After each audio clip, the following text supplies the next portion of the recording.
E aí, galerinha da Escola Estadual Desembargador Bernardi Júnior, estou gravando mais um vídeo aqui para vocês, em especial o terceiro ano do ensino médio. E antes de começar a falar qualquer matéria, eu queria pedir para vocês que as atividades que eu vou deixar no final do vídeo, né, para vocês, vocês fizessem a devolutiva, né, que vocês entregassem ela para mim, através do nosso grupo no Facebook, ao qual vocês pegaram o link para assistir esse vídeo, beleza? Por que eu quero que seja feito ali? Porque a minha intenção, pessoal, é que a gente crie um grupo de debate, né? A gente pode colaborar, pode enriquecer muito mais a nossa aula a partir dessa troca de ideias, né, que pode acontecer nesse grupo. Beleza? Então, o intuito é o que? Enriquecer as nossas pesquisas, o que a gente vai adquirir de conhecimento, né?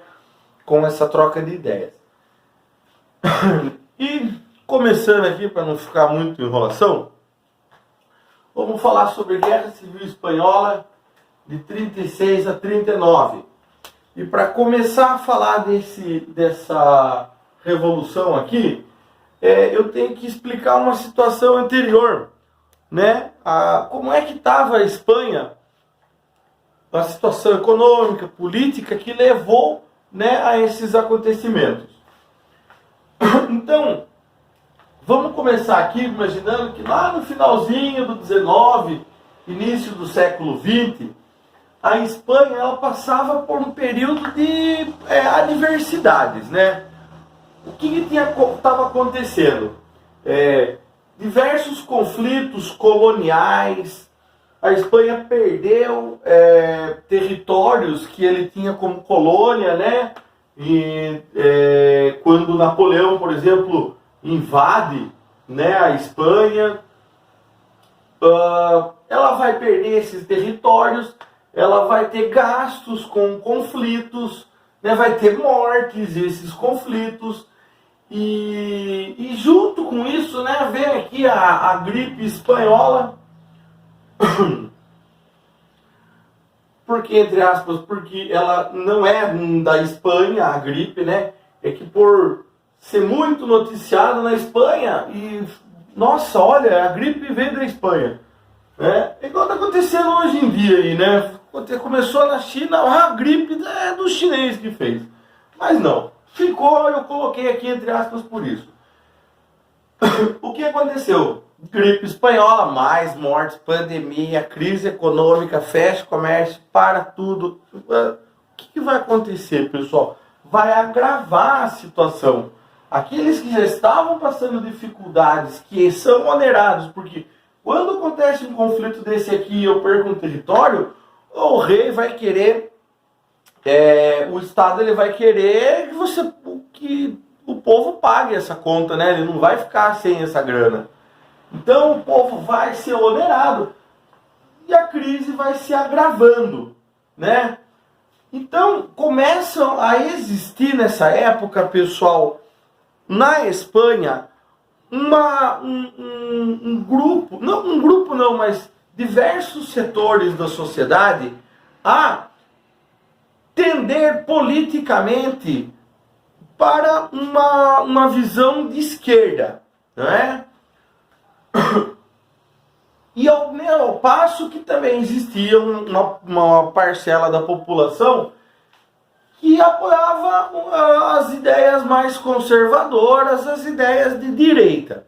E vendo que isso ia acontecer ali, vendo que estava grupos liberais que são a favor do fim, né, da criação de uma república, que até então aqui, ó, a Espanha tem um rei, sem a menor interferência do Estado, capitalistas, né? Mas vai acontecer também o surgimento de diversos grupos comunistas e anarquistas, que mesmo contrário ao rei, mesmo contrário a diversos setores conservadores da sociedade, né, eles vão ser considerados, mas não são, mas eles vão ser considerados como de esquerda. tanto os liberais quanto comunistas e anarquistas.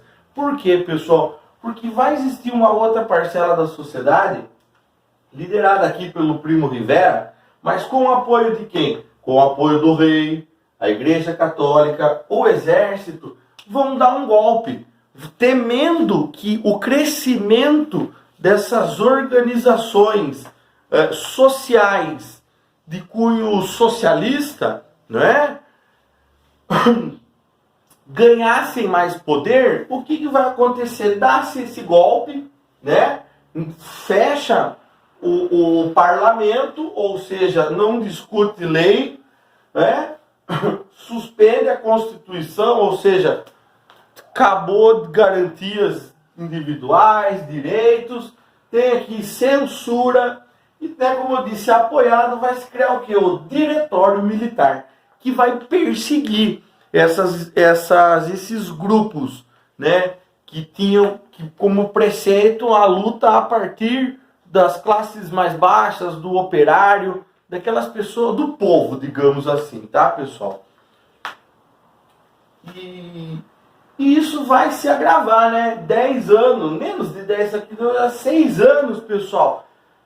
Eu tenho a quebra da Bolsa, que vai afetar, a quebra da Bolsa de Nova York, vai afetar o mundo inteiro, inclusive a Espanha.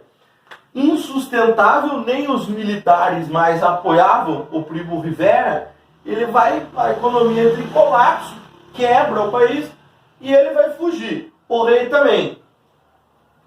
E é aí que esses setores, que já estavam sendo perseguidos, mas que mesmo assim já se organizavam, né, formam o quê? Uma república.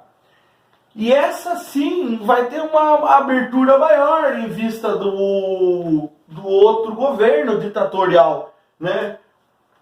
Poder descentralizado, que é parecido com o que nós temos de exemplo aqui no Brasil. Eu tenho um governo central, mas eu tenho uma certa autonomia entre os estados e entre as cidades também, né? Diferente desse poder ditatorial de fechar parlamento, suspender Constituição, poder totalitarista, né? Ele quer concentrar tudo ali na mão dele. Até o jeito de pensar. Não é só a lei, é até a moral. Então, essa república aqui mais liberal, né? Ela vai ter, por exemplo, o voto feminino, né?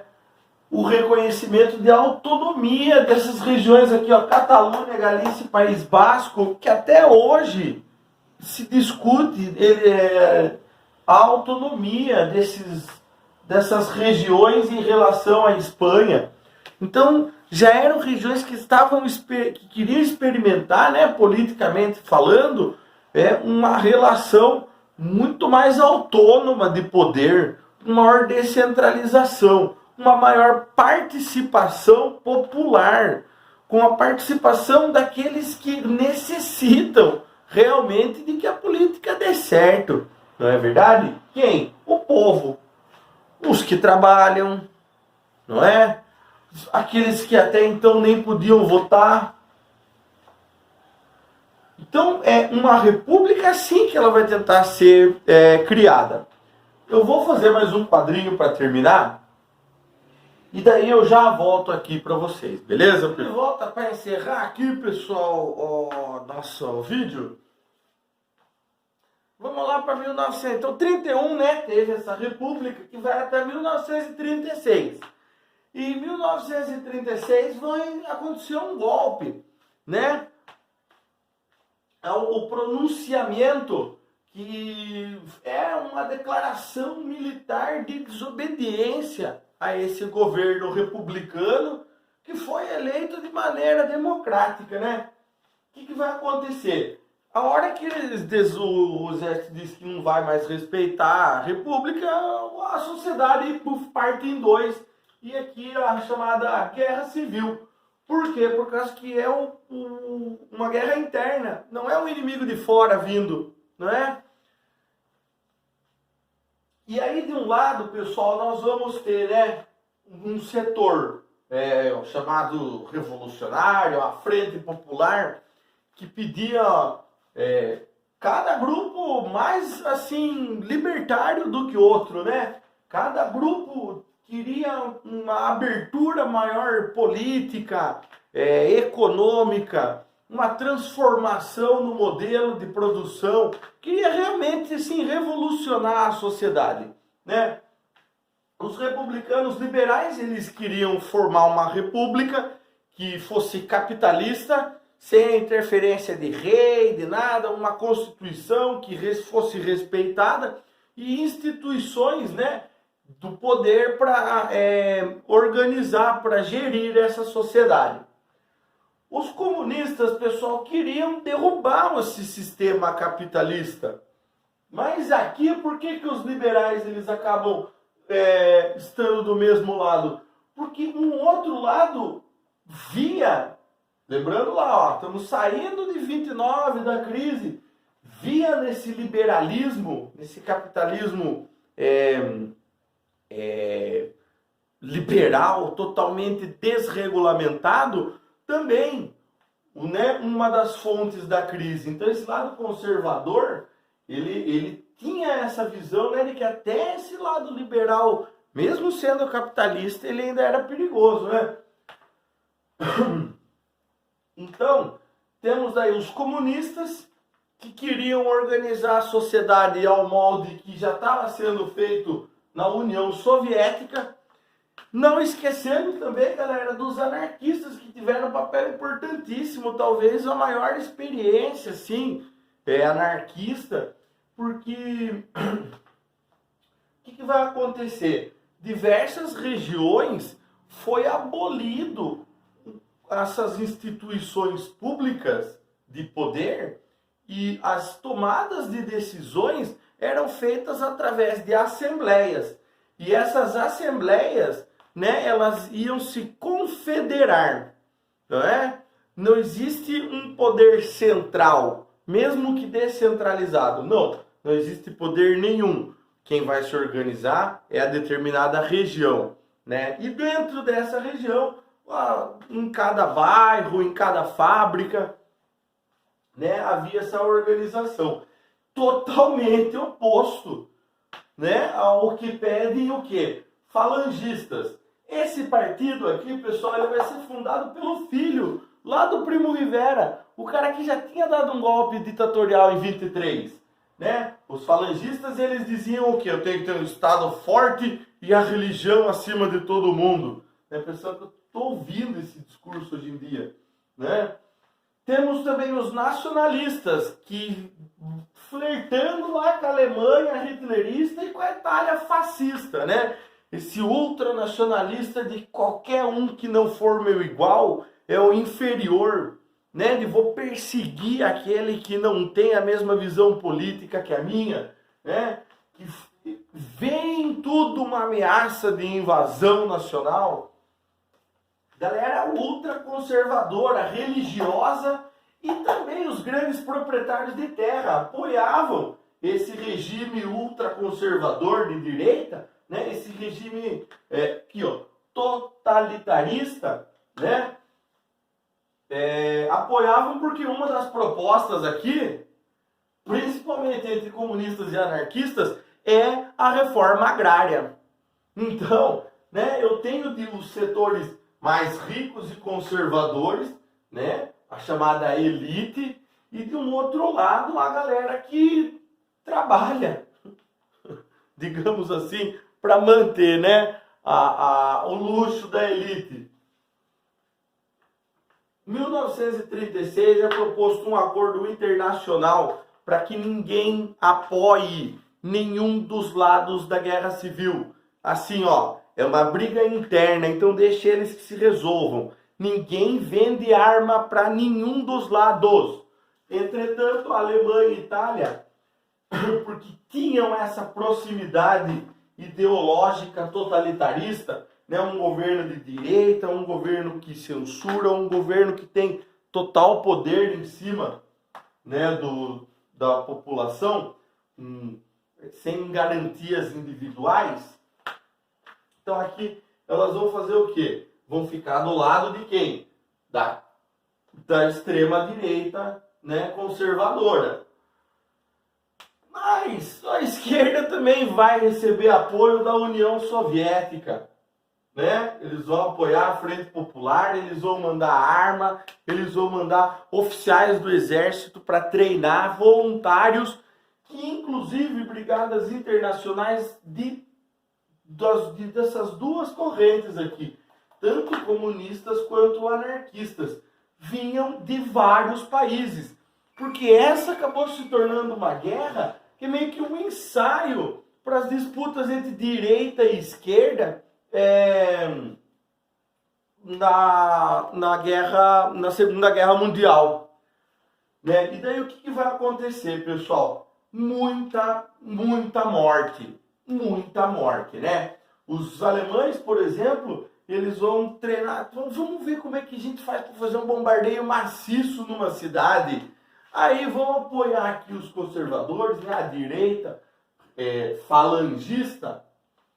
Pessoal, falange, que é o termo aqui, que vai ser o nome do partido, é para lembrar a unidade do modelo de agrupamento dos espartanos. O modo como o batalhão deles, que se chamava falange, avançava, né? Tinha uma unidade que era um treinamento que era chamado como impenetrável. Então, pelo quê? Por essa proximidade que existe entre um e outro, por eles falarem a mesma língua. O espartano é treinado soldado desde os 7 anos de idade, né? Então ele queria dizer que essa ideia nacionalista, ele foi buscar lá em Esparta, que é uma sociedade bélica, né? Foi buscar lá essa inspiração para mostrar assim, olha, aqui todos nós temos uma disciplina rígida, um grudado com o outro, todo mundo fazendo a mesma coisa, que nem robô. E já o outro lado, né, representando uma visão mais maleável, né, da sociedade. O que vai acontecer? Guernica, por exemplo, foi uma dessas cidades que sofreu com esses bombardeios. Né? Inclusive é a atividade que nós vamos fazer, que está na apostila aqui, já vou falar para vocês. Né? Muita gente morreu, independente do lado que estava se lutando, né? 500 mil mortos. Mas, por uma questão de divisão interna de ideais, né? Aqui, e por uma questão de apoio talvez maior da Alemanha, né? A direita vai ganhar a luta, sai com 500 mil mortos ao total na Espanha, e o Francisco Franco ele vai iniciar essa ditadura totalitarista aos moldes fascista, hitlerista e a falangista, né? É a falangista que só aceito aquele que é o meu igual. Se você é diferente de mim, você é inferior. Era mais ou menos assim que o espartano se via, né? Só participava da falange o homoioi, ou seja, o meu igual. Não é meu igual, é inferior a mim, tenho que massacrá-lo. É mais ou menos essa a ideia dos espartanos, é mais ou menos essa a ideia da falange, que é mais ou menos a ideia de Hitler e de Mussolini. O que é o meu igual, o que está junto comigo eu respeito. O que diverge de mim, o que pensar diferente, o que aparentar ser diferente é inferior. Tenho que exterminar. Triste, né, pessoal? A gente vê aí século XX, né, século XX, esse tipo de ideologia ganhando cada vez mais força, porque a Segunda Guerra Mundial nem aconteceu aqui ainda, né, pessoal? Então, eu vou deixar aqui para vocês. Temos uma imagem aqui da apostila, e dessa apostila a gente vai fazer o quê? A análise.